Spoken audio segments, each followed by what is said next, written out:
আপনারা কি জানেন যে কোন প্রাণীর রক্ত নীল রঙের হয়? আপনারা কি জানেন যে কোন প্রাণী কোনো জল না খেয়ে বেঁচে থাকতে পারে? জানতে হলে এই ভিডিওটি দেখুন শেষ পর্যন্ত। আজকে আমরা আলোচনা করব পশু পাখি এবং প্রাণী জগৎ সম্বন্ধিত কিছু প্রশ্ন উত্তর নিয়ে। আজকে প্রথম প্রশ্ন হলো, ডাঙার সবচেয়ে বড় স্তন্যপায়ী প্রাণী কোনটি? Option A giraffe, option B African হাতি, অপশান সি নীলতিমি, অপশান ডি গন্ডার।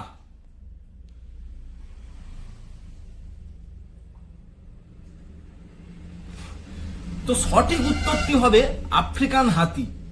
আফ্রিকান হাতি হলো স্থলভাগের সবচেয়ে বড় স্তন্যপায়ী প্রাণী। অপরদিকে জল আর স্থল মিলিয়ে যদি বলা যায় তাহলে সেক্ষেত্রে হবে সবচেয়ে বড় স্তন্যপায়ী প্রাণী হলো নীলতিমি। আজকের দ্বিতীয় প্রশ্ন, বিশ্বের সবচেয়ে দ্রুতগামী স্থলচর প্রাণী কোনটি? অপশান এ চিতাবাঘ, অপশান বি সিংহ, অপশান সি ঘোড়া এবং অপশান ডি হরিণ।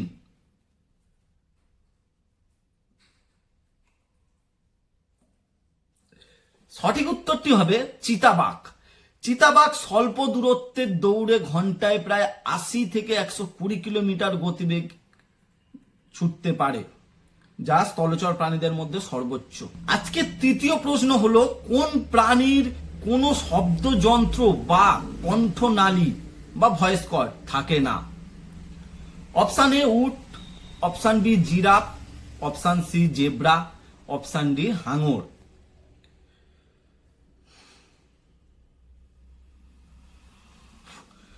তো সঠিক উত্তরটি হবে জিরাফ।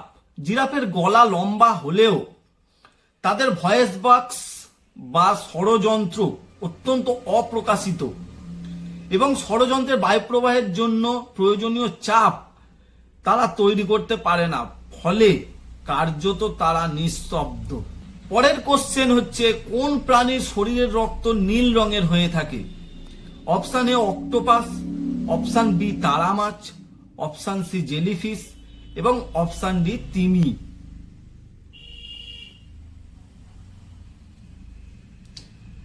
তো সঠিক উত্তরটি হবে অক্টোপাস। মানুষের রক্তের হিমোগ্লোবিনে আয়রন থাকার জন্য রক্ত লাল হয়, কিন্তু অক্টোপাসের রক্তে হিমোসাইনিন নামক একটি তামা বা তাম্র ঘটিত উপাদান থাকার জন্য এদের রক্তের রং নীল হয়। আজকে পঞ্চম প্রশ্ন, কোনো জল না খেয়ে সারা জীবন বেঁচে থাকতে পারে কোন প্রাণী? অপশান এ উট, option B kangaroo rat, option C মরুভূমি শিয়াল এবং অপশান ডি ক্যাঙ্গারু।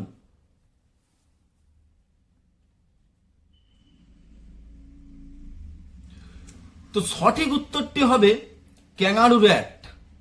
উত্তর আমেরিকার মরুভূমিতে পাওয়া যায় এই ক্যাঙ্গারু র্যাট।